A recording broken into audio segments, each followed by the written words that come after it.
Olha, os preços do petróleo variam. Vamos separar petróleo de derivados de petróleo, porque são duas coisas diferentes. Os preços do petróleo são preços de uma mercadoria primário e que tem variações, hora sobe, hora baixa.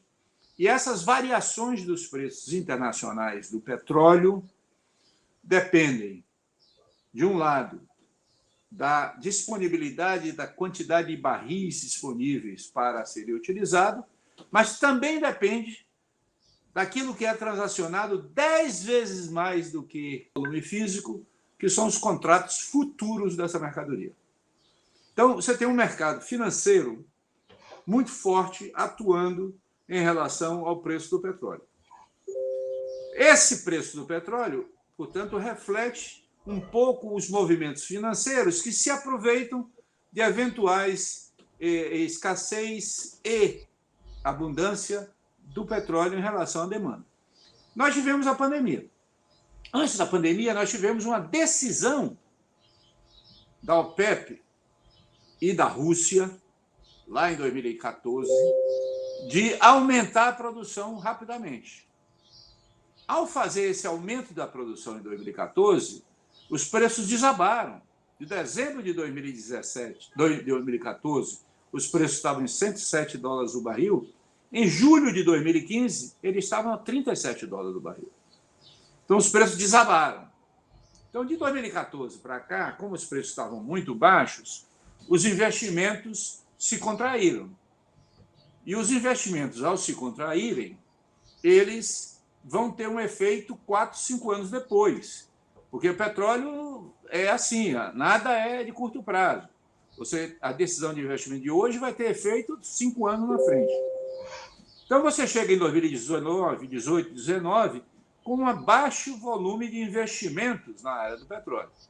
E você tem uma mudança da posição da Arábia Saudita e da Rússia em 2017, que em 2017 a Arábia Saudita e a Rússia resolvem mudar de política e, ao invés de continuar aumentando a produção, que acabava viabilizando a produção americana, que é de alto custo, crescer, a Arábia Saudita e os russos resolvem diminuir a produção e resolvem conter o aumento da produção em cotas pequenas. Ao fazer isso, os preços do petróleo voltam a subir, antes da guerra e antes da pandemia. E aí enfrenta a pandemia. Quando vem a pandemia, olha o que acontece com a pandemia. A pandemia contrai fortemente a demanda. Porque o que deveria acontecer, portanto, é que haveria uma queda de preços em 2019. No entanto, essa queda de preços não ocorre porque você tinha, digamos assim, a produção não tinha crescido suficientemente porque os investimentos estavam baixos. Só que depois da pandemia, mesmo que não tenha acabado ainda a pandemia, a China volta a se recuperar e vários países começam a retomar o crescimento. E a demanda começa a crescer e os preços começam a subir. Quando ele começa a subir em 2021, vem a guerra. E aí a guerra agrava o problema, porque tira o petróleo da Rússia. E ao tirar o petróleo da Rússia, que é um petróleo marginal no mercado internacional, mas que a Rússia é uma grande produtora de petróleo, mas é muito consumidora internamente do petróleo, ela é uma exportadora marginal, mais ou menos do mesmo tamanho do Brasil, um pouco maior do que o Brasil nas exportações de petróleo. Aí você tem um aumento dos preços do petróleo. Bom, esse é o primeiro fato, está aí. Aí, qual é o efeito disso sobre os derivados, sobre os combustíveis? Aí você tem reações diferentes. Se você olhar o mundo, você vai ver que os 15 menores preços de gasolina do mundo são de países que têm alta capacidade de produção de petróleo, alta capacidade de refino para produzir os derivados e um mercado interno com uma presença grande de grandes players vendendo para o mercado interno. Esses países conseguem controlar os preços do petróleo. Os países que são claramente os preços dos derivados, os países que são claramente importadores de petróleo e de derivados, são países que acabam sofrendo os efeitos do aumento do preço do petróleo. No caso da Europa, por exemplo, você tem um país com grande capacidade de refino, mas com baixa produção de petróleo. Então, como eles têm que importar petróleo, os custos de produção de refino aumentam, então aumentam os preços. Por outro lado, a Europa passou a adotar, vários países da Europa, principalmente no norte da Europa, na Escandinávia, Finlândia, Dinamarca, a Holanda, a própria Noruega, passaram a adotar uma política tributária muito forte sobre os combustíveis fósseis para desestimular o seu uso e estimular a eletrificação das frotas e, portanto, viabilizar a substituição dos combustíveis fósseis. Então, você tem aí um conjunto de países que são países importadores de derivados ou importadores de petróleo que acabam repassando para o mercado interno as variações internacionais. O que acontece no Brasil? O Brasil tinha uma situação muito especial no mercado. Era um grande produtor de petróleo e era um grande refinador de derivados. A capacidade de produção de petróleo do Brasil estava em torno de 2,5 milhões de barris dia. A capacidade de refino no Brasil estava em torno de 2 milhões e 100 mil barris dia. E o consumo brasileiro estava em torno de 2 milhões e 300 mil barris dia. Portanto, o país era um país mais ou menos equilibrado em termos de produção de petróleo, refino e consumo doméstico. De 2016 para cá, houve uma política deliberada do governo de aumentar as importações de gasolina, de diesel e de gás de cozinha. O Brasil sempre foi um importador de gás de cozinha e sempre foi um importador de diesel, em volumes menores do que hoje. E já chegamos a ser exportadores de gasolina. Hoje nós importamos os três derivados. Por uma decisão deliberada do governo, a partir de 2016, de estimular a criação de importadores de derivados. E nós temos hoje quase 400 empresas registradas na ANP por capacidade de importar derivados no Brasil. Como nós viramos um país que importa 1/4 dos seus combustíveis, 1/3 e 1/4 dos seus combustíveis, os preços internacionais acabam dominando um pouco a variação dos preços brasileiros. Se nós tivermos, além disso, uma depreciação do real e o dólar passou a ser mais caro em reais, isso faz com que os preços vão para o espaço. Então, portanto, é uma combinação de guerra, elementos financeiros, estrutura de mercado e políticas nacionais de abastecimento. Eu acho que um dos componentes fortes do golpe contra a presidenta Dilma foi a política do petróleo. Eu acho que, sem dúvida nenhuma, que uma das motivações para a derrubada da presidenta Dilma foi a mudança que nós fizemos na política de petróleo em 2010. E que houve uma resistência muito grande das grandes potências internacionais, em particular as empresas americanas, que se opuseram fortemente a essa mudança de política. Ao fazer essa mudança, portanto, ao assumir o governo Temer, uma das primeiras medidas foi acabar com a operação única do pré-sal brasileiro por parte da Petrobras. A outra tentativa, que ainda não se concretizou, foi acabar com o contrato de partilha de produção. E a terceira, orientação feita por essa política foi o desmonte da Petrobras, de deixar de ser uma empresa integrada, uma empresa forte de energia, para ser uma empresa voltada exclusivamente para a exportação de petróleo cru. Então, nós passamos a ser um país que exportou, no ano passado, 1 milhão de barris por dia de petróleo cru. Nós viramos exportador de petróleo cru. E, ao mesmo tempo, a orientação para a Petrobras foi se desfazer do refino para viabilizar a entrada de novos operadores privados ou públicos, que, no caso, por exemplo, da refinaria Landulfo Alves, aqui da Bahia, quem comprou foi um fundo soberano do governo de Abu Dhabi, né, do governo dos Emirados Árabes.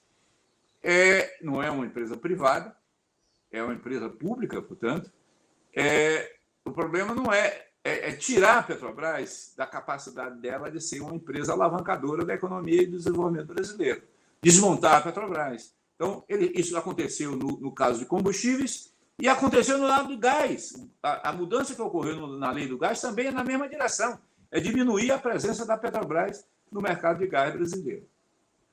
Então, a lógica deles é tira a Petrobras, estimula a importação e estimula, portanto, ao estimular a importação, você dolariza e internacionaliza o preço doméstico e, com isso, você atrai investidores que queiram comprar as refinarias. Não para crescer a capacidade de refino, mas comprar as refinarias já existentes. Quando nós precisamos, sim, de crescer a capacidade de refino do país, porque qualquer sopro de crescimento maior que o Brasil tiver, nós vamos ter uma crise, um apagão de combustíveis, porque nós estamos quase no limite da capacidade de nossas refinarias. Nós temos que combinar políticas de curtíssimo prazo com políticas de médio e longo prazo. No curtíssimo prazo, eu acho que não há outra alternativa a não ser criar algum mecanismo de amortecimento dos preços sobre os consumidores. Esses amortecimentos de preços sobre consumidores vão afetar, sim, a lucratividade dos acionistas da Petrobras. Isso tem que ser dito de forma clara. Não precisa dar prejuízo. As margens que existem hoje entre o custo de produção de derivados no Brasil e o preço que está sendo cobrado são enormes. Só para dar algum exemplo, quer dizer, o custo total de produção de petróleo no Brasil deve estar em torno de $30. Se você acrescenta aí 9, 10 dólares de custo de refino, logística, etc., você vai para $40. Os derivados estão sendo vendidos a $100 o barril. Então, você tem uma margem aí de $60 por barril, que é uma margem que faz com que a Petrobras tenha 3 vezes mais retorno sobre o patrimônio do que a BP inglesa, tenha 2 vezes mais do que sobre a Shell, Exxon, Total e as grandes empresas internacionais. A Petrobras é uma cash cow, né? Uma vaca leiteira hoje de geração de dividendos no país. Então, isso precisa diminuir. Então, haverá necessidade de uma redução, digamos, de lucratividade da Petrobras. Não é dar prejuízo, mas é manter uma lucratividade mais normal, como as outras empresas brasileiras estão tendo. O segundo elemento, você vai ter que ter novas fontes tributárias para viabilizar algum elemento de cunha que separe o custo do petróleo dos derivados do preço que o consumidor paga. Então, isso vai ser, ao meu ver, um dos elementos para isso. Você teria que ter um aumento da tributação sobre as exportações de petróleo cru, e, com isso, você tiraria uma enorme lucratividade que as empresas, principalmente as empresas não refinadoras internacionais, que são grandes exportadoras hoje de petróleo, que contribuiriam, portanto, para reduzir o custo do consumidor brasileiro. Você teria também que ter algumas intervenções aí na área da competição do varejo. Acho que nós temos alguns elementos de monopólios locais e de cartéis locais que precisam ter uma política de curto prazo ao nível dos estados de estimular mais competição entre os postos. Os postos, apesar de ter nome lá, você vê nome Petrobras, nome Shell, nome Exxon, etc., esses postos, na realidade, são micro e pequenas empresas em franquias das distribuidoras. Né? Na legislação brasileira, as distribuidoras não podem ser donas dos postos. Então, você teria que ter uma intervenção aí, muito menos do que no refino. Porque no refino você tem quase um monopólio natural do refino. No refino, eu acho que nós temos que estimular e colocar na ordem do dia a necessidade de construção de mais uma grande refinaria no Brasil. Isso é, evidentemente, uma política de médio e longo prazo, porque se você cresce a capacidade de refino, você diminui a sua dependência dos preços internacionais. Então, você teria combinações aí de políticas de curto prazo com políticas de médio e longo prazo. Nós temos hoje produção mais do que suficiente para o mercado brasileiro de óleo cru. Nós estamos exportando 1 milhão de barris por dia de óleo cru em 2021. O problema é o refino mesmo. O problema é o refino. Nós temos limitações no refino. As refinarias brasileiras estão operando a 91% de capacidade. Olha, eu colocaria em 2 níveis diferentes a questão da, digamos, retomada dos ativos privatizados. De um nível dos ativos parcelados, ou seja, das vendas dos pedaços da Petrobras. Eu acho que algumas dessas vendas podem ser revertidas num processo legal duro e um processo legal de médio e longo prazo. É possível, sim, reverter algumas dessas coisas. Em outros, você vai ter que ter uma negociação. Mais do que reversão, você vai ter que ter uma negociação com quem adquiriu. Então, isso é um fenômeno. Eu acho que sim, nós temos que pensar em algumas áreas. Eu diria, por exemplo, na área de fertilizantes, nós temos que pensar nisso. A área de distribuição, nós temos que pensar em como retomar. Eu não acho que seja necessário e seja a melhor tática recomprar a BR Distribuidora, mas eu acho que talvez criar uma nova distribuidora seja mais barato, mais viável. Mas eu acho que isso tem que retomar aí o papel do Estado nessas áreas. Há um segundo fenômeno que é recomprar as ações da Petrobras. Ou seja, tirar as ações da Petrobras de Nova York e recomprar as ações da Petrobras. Essa política, no entanto, eu acho que ela é impossível de ser feita do ponto de vista econômico. Ela é possível do ponto de vista operacional? É. Agora, o custo disso para o Estado brasileiro é inviável, dada a utilização e a necessidade que nós temos de usar os recursos públicos para outros fins, e não para pagar investidor internacional que comprou ações da Petrobras. Então, eu acho que nós temos aí uma batalha grande no âmbito do mercado financeiro de garantir os direitos do acionista majoritário da empresa. O que está acontecendo é quase uma usurpação, entre aspas, do direito do acionista majoritário pelos minoritários. Veja o que está acontecendo, por exemplo, com o Twitter nesse momento e o Elon Musk. O Elon Musk está querendo comprar o Twitter. Os minoritários do Twitter estão se protegendo. Estão dizendo, olha, se você quer tomar o controle, você tem que pagar mais. No caso do Brasil, as mudanças que estão ocorrendo no regulamento da Petrobras, no estatuto da Petrobras, por decisões da própria Assembleia da Petrobras e dos acionistas do Conselho de Administração da Petrobras, aumentam enormemente o poder do minoritário, que quase dá um poder de veto sobre a ação do majoritário na empresa. Isso nós temos que reverter, disputar e entrar num processo aí de confronto com o mercado financeiro. Acho que isso é mais viável do que tentar recomprar as ações na mão dos fundos internacionais. Isso não é uma posição unânime. Eu acho que tem muita gente, digamos, progressista, que eu respeito muito, que defende que nós tenhamos que fazer uma política de recompra das ações e tirar as ações da Petrobras do mercado financeiro. Olha, eu acho que esse é um elemento chave. Não há nenhuma grande nação do mundo hoje que não tenha a segurança energética como parte fundamental do seu projeto nacional e do seu projeto de segurança nacional. Se você observar todos os grandes conflitos do mundo dos últimos... Desde da Primeira Guerra Mundial para cá, eles envolvem o petróleo. E, portanto, você tem aí um problema que o petróleo não é apenas uma mercadoria. Ela é uma mercadoria absolutamente estratégica, porque tudo que existe no mundo hoje ou foi produzido com petróleo ou foi transportado pelo petróleo. Então, portanto, o petróleo ele é absolutamente indispensável para qualquer processo de crescimento. Portanto, eu estou focando no petróleo.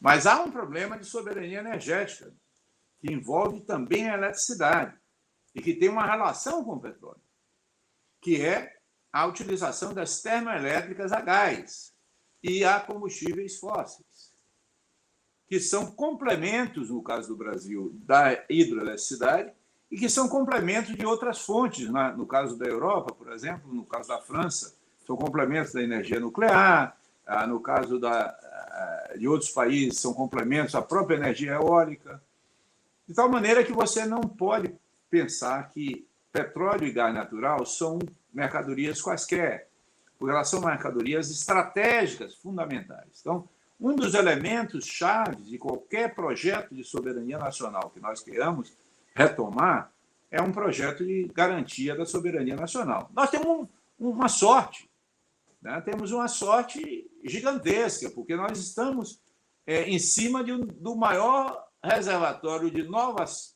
barris de petróleo do mundo. O pré-sal é o maior reservatório de novos barris de petróleo do mundo. Não há nada parecido no mundo. Correndo próximo de nós está aqui a Guiana ao norte do Brasil, que parece ser também uma área com grande potencial de produção nos próximos anos. Mas o fato é que, nesse momento, o Brasil é a grande, digamos, esperança de novos barris de petróleo adicionados no mundo. Você sabe que a adição de barris de petróleo vem de duas fontes. De um lado, de descobertas e, portanto, de entrada de novos campos de petróleo, e de outro, de um aumento da recuperação dos campos já produzindo. Hoje, 2/3 do petróleo novo vem da recuperação dos campos já existentes, mas 1/3 vem de campos novos. E o Brasil é a vanguarda dos campos novos, porque o pré-sal é o que há de novo em termos de produção de petróleo no mundo. Portanto, nós temos hoje uma condição objetiva de assumir a soberania nessa área muito grande. O que aconteceu de 2017, 2016 para cá, depois do golpe, foi nós abandonamos um projeto nacional. Nós abandonamos um projeto de soberania nacional e abrimos o país para as companhias internacionais. Mais e mais, e estamos desmontando a Petrobras, que era o nosso principal instrumento de intervenção nesse setor. Então, retomar o papel da Petrobras é fundamental e repensar a matriz energética brasileira também é muito importante, porque nós estamos também com uma outra vantagem. Nós temos bons canais de ventos, né, de canais de produção de energia eólica. O Nordeste é uma grande área produtora de energia eólica. A energia eólica, inclusive, foi responsável, em 2021, por quase 80% da adição de nova capacidade de energia elétrica no Brasil. No leilão que vai ocorrer agora em maio, da ANEEL, para novas capacidades de energia elétrica para daqui a 4 anos, para 2026, 70% da potência prevista vem de energia solar. Então, nós estamos aí com energia eólica e solar já com significativo papel no crescimento.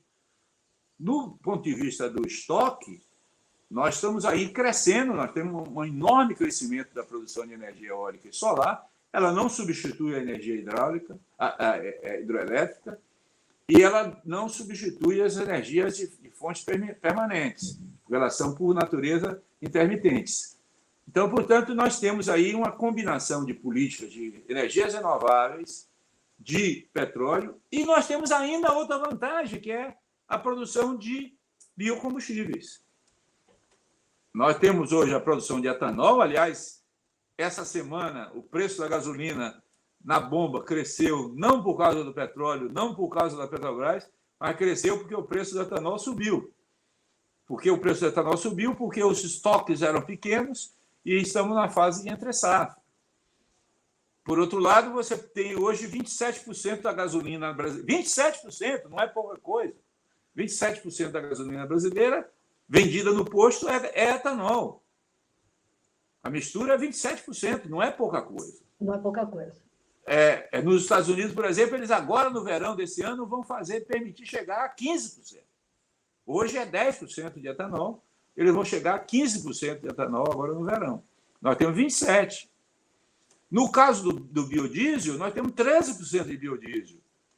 Então, nós temos aí uma relação combustíveis e agronegócio na área de combustíveis muito próxima, que também é uma outra característica brasileira. Eu acho que toda a transição energética ela precisa de não somente de ter novas fontes de energia, mas ela precisa mudar o aparato de utilização da energia.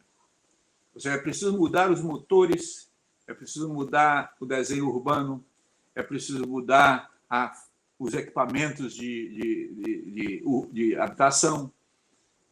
Você tem que fazer uma mudança muito mais profunda da sociedade para você ter uma transição energética mais rápida. Portanto, eu acho que dificilmente nós vamos ter essa transição rápida, porque dificilmente essa questão de energia vai ser resolvida facilmente. Em inglês, as empresas de energia são chamadas de power companies. Power é poder. Então, essencialmente, as empresas de energia são de poder. né? Portanto, é uma questão de poder. O primeiro elemento é esse. O segundo elemento é que a economia, né? Preços relativos. O que nós estamos vendo, por exemplo, em 2020, 2021 e 2022, é um fenômeno surpreendente, né? Surpreendente para alguns. Eu escrevi sobre isso, inclusive, em 2019, e, portanto, para mim não é muita surpresa, mas os fatos são que, apesar da COP26, apesar de em Glasgow os países saírem lá bradando por uma transição energética forte, nós estamos vivendo, nesses 3 últimos anos, um aumento do consumo de carvão, que é o pior de todos os combustíveis fósseis, em termos de efeitos de gases de efeito estufa. Por que nós estamos vivendo esse aumento do carvão? Primeiro, porque os Estados Unidos, que é um grande produtor de carvão, aumentou enormemente a produção de gás, deslocou o carvão e passou a ser um exportador de carvão barato para a Europa. Segundo, porque a Europa baniu a expansão da energia nuclear e fez uma privatização acelerada das utilidades, das empresas de energia elétrica, e passou a depender fortemente do gás natural importado. E o gás natural importado para a Europa vem da Rússia e vem do GNL, que fortemente condicionado pelos preços da Ásia. E os preços da Ásia são muito dependentes da China. Como a China voltou a um crescimento muito rápido, os preços do gás natural na Ásia subiu e a Rússia entrou numa crise de separação do Ocidente e de afastamento do Ocidente, que dificultou e aumentou os preços do gás russo para a Europa. Então, consequentemente, nós tivemos aí um gigantesco aumento do custo de energia elétrica para as famílias e tem trazido um problema gravíssimo para a comunidade europeia. O que é que ela buscou fazer?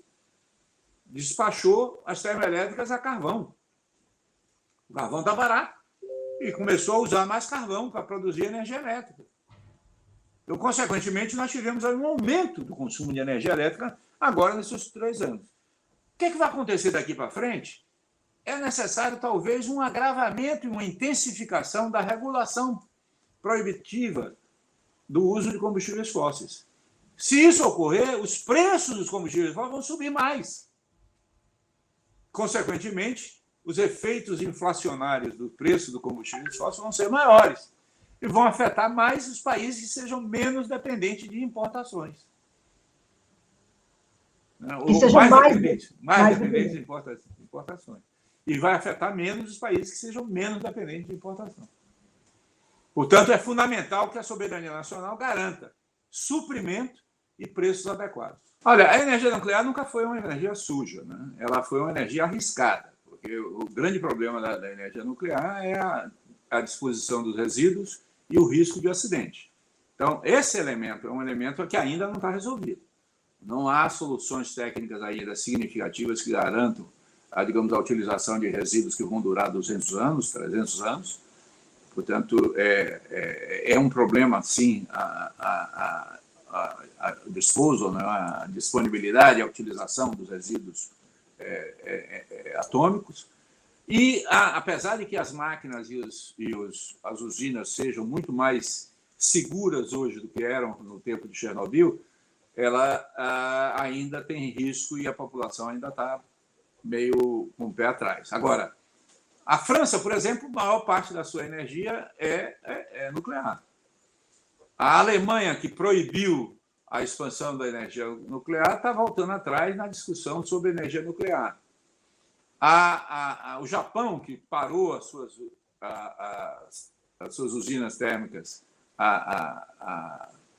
radiativas, ela, com Fukushima, né, com o acidente de Fukushima, ela volta a considerar a expansão de energia nuclear. O problema é que a energia nuclear ela é fortemente estatal. Ela é fortemente vinculada a elementos do complexo industrial militar, para usar uma velha expressão dos tempos de Liberu e dos tempos da minha início da militância. E, portanto, é um reforço do Estado, no momento em que o Estado foi considerado o patinho feio e que agora começa a voltar a ser considerado importante para qualquer política de desenvolvimento, inclusive pelo Biden dos Estados Unidos, que é o paradigma do neoliberalismo mundial. Eu acho que sim, agora eu acho que é um fenômeno de médio e longo prazo, porque vai depender de avanços tecnológicos, tanto na área de resíduos quanto na área de segurança operacional. Olha, a Petrobras saiu praticamente da produção em terra no Nordeste, já saiu. Praticamente vendeu quase todos os seus campos em terra no Nordeste. Aqueles campos do Recôncavo Baiano não existem mais? Não, estão vendidos para outras empresas. Está na mão de outras empresas, não estão mais da Petrobras. No Recôncavo da Bahia, Sergipe Alagoas, na Bacia Potiguar. Então, você tem aí uma saída da Petrobras dos campos terrestres. No caso da Bahia, ela não só saiu dos campos terrestres, como ela vendeu a refinaria. A refinaria pertence à Acelen, que é uma empresa representante do Fundo Mubadala, que é um fundo soberano dos Emirados Árabes, que é a dona da refinaria. E, ao vender a refinaria, vendeu o terminal de Madre Deus. E alugou a Fafem, que é a produção de ureia e amônia que nós tínhamos aqui na Bahia. E está alugando o terminal de regasificação de gás natural. E já vendeu a BR Distribuidora, já vendeu a Liquigás. Portanto, a Bahia, praticamente a Petrobras saiu da Bahia. Já saiu da Bahia. Essa política é reversível? Eu acho que algumas coisas sim. Outras eu acho muito difíceis. Por exemplo, retomar os campos vendidos, eu acho difícil. Porém, é possível. Eu acho que vai ser uma questão de escolha de quais são os problemas que nós vamos enfrentar no novo governo. O primeiro produto, petróleo derivado do xisto betuminoso, ele é um produto, por exemplo, que é dominante na produção canadense. O que é esse petróleo? Isso é um petróleo, geralmente um petróleo mais pesado, e por ser um petróleo mais pesado, ele, para ser refinado, ele vai exigir uma refinaria mais complexa e com maior severidade nos processos. E, portanto, vai acabar provocando na área do refino uma emissão maior de gases de efeito estufa. Portanto, ele tem, sim, por ser um petróleo mais pesado, um efeito mais negativo sobre o meio ambiente. Agora, não é tão grande a diferença do que, por exemplo, os seus efeitos sobre o local de produção. Uhum. Porque o xisto ele é uma mineração. Você na realidade, você vai tirar rochas da superfície, você vai cavando essa superfície, bem simplificadamente, vai cozinhar essa rocha e vai tirar o óleo dessa rocha, mas você vai deixar ali uma cratera, você vai deixar ali um problema grave. Tem que explodir, né, a montanha. Isso é uma coisa. Então, agora, existe uma outra coisa que a gente às vezes chama folheiro, às vezes chama xisto, e que em inglês chama-se shale gas ou tight oil, que é a produção americana. Essa é um pouco diferente. Essa é uma produção que, na realidade, você faz uma quebra das rochas já que estavam em produção para tirar o remanescente do petróleo que ficou e do gás que ficou nessa rocha. Ao fazer essa quebra dessas rochas reservatórias, ou essas rochas geradoras, para tirar o que ficou lá, que não foi tirado antes, você acaba quebrando o subsolo, aí provoca mini terremotos, você provoca a contaminação de lençóis freáticos, você tem, portanto, aí um conjunto de efeitos locais sobre o meio ambiente que precisam ser controlados, tá certo? Mas o petróleo que é produzido junto com esse shale gas, que é o condensado de gás natural, ele é um petróleo muito leve e que no refino provoca menos efeitos de gases de efeito estufa. Eu acho que nós vamos encontrar saídas, sim, vamos, no plano tecnológico e no plano econômico. É claro que nós vamos ter digamos assim, vamos olhar um pouquinho para 2000 e daqui a 50 anos. né? Daqui a 50 anos é 2070. Em 2070, o petróleo vai ser 37% da matriz energética? Não. Quanto ele vai ser? As estimativas dizem que ele vai cair em 2040, 2050, ele vai estar em torno aí de 27%, 26%. Em 2070, talvez ele vai estar aí na faixa dos 20%. Hoje ele é 80%. Hoje ele é 80%. Não, o petróleo é 37%. Agora, mais o gás e mais o carvão, os três fósseis, 80%. São 80%, exatamente. E você acha que daqui a 50 anos a gente vai poder reduzir esses 80% dos fósseis a quanto? Olha, a estimativa mais precisa são até 2050, 40, 50. 2050, as estimativas de que o petróleo vai cair dos 37 atuais para alguma coisa em torno de 27, que o carvão vai cair dos 33 para alguma coisa em torno de 30, e carvão não, que o gás natural vai cair em torno de 33 para alguma coisa de 30, e que o carvão vai cair dos 27, 28 que são hoje para alguma coisa em torno de 15. Então, 15 mais 30, 45, mais 27, 52, 72%. Vai cair de 80% para 72%. O Biden, por exemplo, chegou no governo com todo o gás, toda a força, ou todo o vento, ou todo o solar para fazer mudanças climáticas. O Congresso deu um break nele, deu uma parada, e tudo que ele propôs não conseguiu avançar. Né? E hoje ele está numa situação difícil de se reeleger, inclusive, nos Estados Unidos. Né?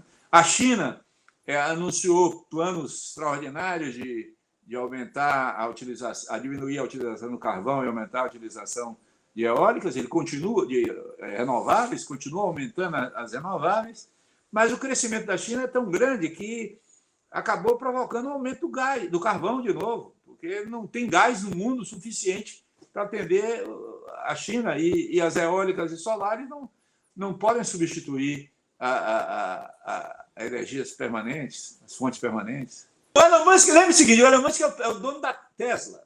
Né? A Tesla é a maior produtora de veículos elétricos do mundo. Tá certo? O veículo elétrico ele tem dois problemas. Né? O primeiro problema é que, até hoje, as baterias dos veículos elétricos são baterias que usam cádmio, lítio e lítio. São os principais componentes das baterias dos carros elétricos. Hoje, a frota de carros elétricos está em torno de 5%, 6% da frota mundial de veículos. Se ela crescer para 10%, esgota a capacidade do mundo de produzir lítio e cádmio. Nós não temos... Nós estamos... Foi por isso que ele apoiou o golpe na Bolívia, né, aliás? Exatamente. É preciso, portanto, ter uma saída para viabilizar a energia elétrica e armazenamento. Por outro lado, você podia ter um caminho de fazer postos de abastecimento via eletricidade, né? Sem precisar de baterias, maiores baterias, e aí você teria uma tomada para alimentar os carros a cada 10 quilômetros, 15 quilômetros. Mas isso envolve um investimento gigantesco de redefinição urbana e de redefinição rodoviária, que leva tempo, não se faz isso de um dia para o outro. E para você construir as linhas de transmissão, você vai usar cobre, vai usar ferro, vai usar minerais, que também tem problema. Primeiro, eu não sei o que a gasolina poderia cair para quanto, em suma? Primeiro, eu não posso falar o que Lula vai fazer, porque eu não sei o que ele vai fazer. Agora, eu posso dizer que tem algumas limitações. Por exemplo, agora, no dia 13 de abril, foi feita uma assembleia dos acionistas da Petrobras. A direção da Petrobras tem mandato até 13 de abril de 23. Então, pelo menos até 13 de abril de 23, se os diretores da Petrobras e se os membros do Conselho da Petrobras não renunciarem, eles têm mandato. Então, dificilmente você consegue mudar a política da Petrobras antes do dia 13 de abril. Portanto, o Lula vai assumir em janeiro.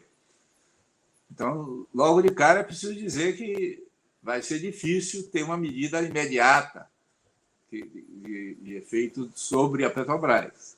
Eu acho que um primeiro elemento, como eu disse, é retomar o papel da Petrobras.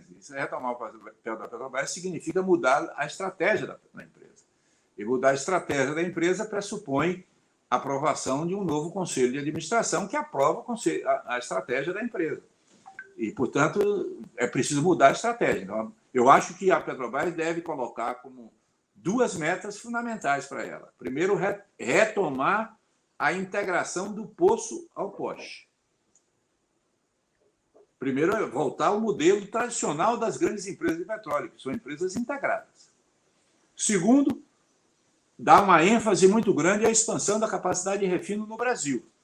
Portanto, identificar gargalos que existem nas atuais refinarias que possam vir a ser rapidamente aumentar a produção de alguns derivados. Não acho que seja possível aumentar significativamente essa produção no curto prazo, mas é possível aumentar alguma coisa. E terceiro, é retomar um programa de investimentos que retome, digamos, o papel estratégico dela na expansão da economia brasileira e na expansão do setor de petróleo e gás no Brasil, ampliando, inclusive, seus investimentos em algumas áreas, alguns nichos de energias renováveis. Eu acho, por exemplo, que nós não temos quase nada hoje no Brasil em termos de energia eólica offshore. A Petrobras pode pensar em energia eólica offshore. Eu acho que a área de desenvolvimento de biocombustíveis de segunda geração pode ser avançada no Brasil. Precisa de um grande investidor que faça esse avanço. Eu acho que a produtividade do etanol também pode ser feita, e a Petrobras, junto com áreas do setor privado de produção de etanol, podem também caminhar para uma otimização da oferta de etanol no Brasil. Então, tem várias áreas que podem ter efeitos mais de curto prazo. Agora, sem mudança no plano estratégico da Petrobras, nada acontece. A indústria do petróleo tem algumas características que são muito próprias dela. O primeiro elemento é que ela movimenta volumes absolutamente gigantescos de recursos. Então, os volumes de investimento do petróleo são, em qualquer escala, muito maiores do que a maioria dos setores econômicos e da vida normal das pessoas. Então, o volume de dinheiro envolvido no petróleo é muito grande. Segundo, a natureza dos investimentos da área de petróleo é de produtos feitos sob encomenda. Tem muito pouca coisa que é feita, digamos, em prateleira, que você compra em prateleira, que você tenha preços estabilizados e tenha conhecidos. Então, portanto, a margem de negociação e de manobras existentes entre custos e preços dos fornecedores de sondas, de plataformas, de equipamentos submersos, de torres de destilação, etc., é muito grande. Isso faz com que abra espaço claramente para os chamados rent seekers, para pessoas que queiram tirar proveito desse negócio. É por isso que a indústria de petróleo, ao longo da história, ela tem vários escândalos tipo Lava Jato. Eu começaria citando, em 1923, o escândalo do T-Dome escândalo, né, que é o escândalo das reservas estratégicas dos Estados Unidos, que acabou derrubando o candidato à presidência do Partido Democrata, que afetou fortemente as eleições americanas em 1923, e que acabou repercutindo sobre a Rússia, a União Soviética, porque estava negociando com digamos assim, o Odebrecht americano, né, o Sinclair, que iria introduzir tecnologias modernas na recuperação do petróleo russo durante o governo soviético. E depois do escândalo ficou inviável acontecer isso. Então, lá em 23, o petróleo já foi parte da eleição americana, os escândalos do petróleo. Quando nós chegamos, por exemplo, na década de 50, nós tivemos aí a morte do Enrico Mattei na Eni, na Itália, que foi morto e que envolvido com um conjunto de denúncias de escândalo de corrupção. O governo do Mossadegh, no Irã, foi derrubado considerando que a empresa de petróleo no Irã era um mar de corrupção. O governo de Gaddafi foi considerado um mar de corrupção, derrubado também pela indústria de petróleo. O governo do Egito foi derrubado relacionado com petróleo. O governo da Argélia foi acusado de corrupção de petróleo. Vários governos da Nigéria foram trocados em relação à corrupção do petróleo. A mudança de governo recente que aconteceu em Angola tem a ver com denúncias na área do petróleo. Então, o fenômeno Petrobras não é um fenômeno novo. É um fenômeno... E tem o Hunter Biden, né? Não vamos esquecer do Hunter Biden ali. O caso do Bush, né? O Bush tem várias histórias aí da família Bush e do Dick Cheney, por exemplo, relacionado com o petróleo, com o Halliburton e com... Portanto, não é uma coisa nova. O problema todo é que você pode, como é um volume muito grande, você pode usar esse volume muito grande e fazer escândalos, porque para o cidadão comum, qualquer 100 milhões de dólares é uma coisa extraordinariamente grande, principalmente se é um engenheiro da Petrobras que devolve 100 milhões de dólares. Você diz, que absurdo, o engenheiro da Petrobras devolveu 100 milhões de dólares. Mas ele confessa que durante 10 anos ele operou esse sistema. Quanto ele movimentou nesses 10 anos? A gerência de engenharia, que era a gerência que ele cuidava, no meu tempo, que eu estava na Petrobras, ela tinha uma carteira de projeto na faixa de 40, 50 bilhões por ano.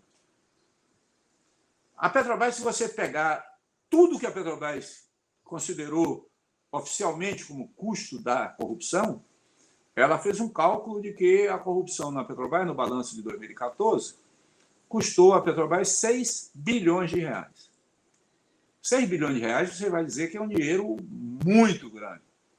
É muita coisa, sem dúvida nenhuma que é muita coisa. Agora, nesses 10 anos que ela considera que são esses 6 bilhões de reais foram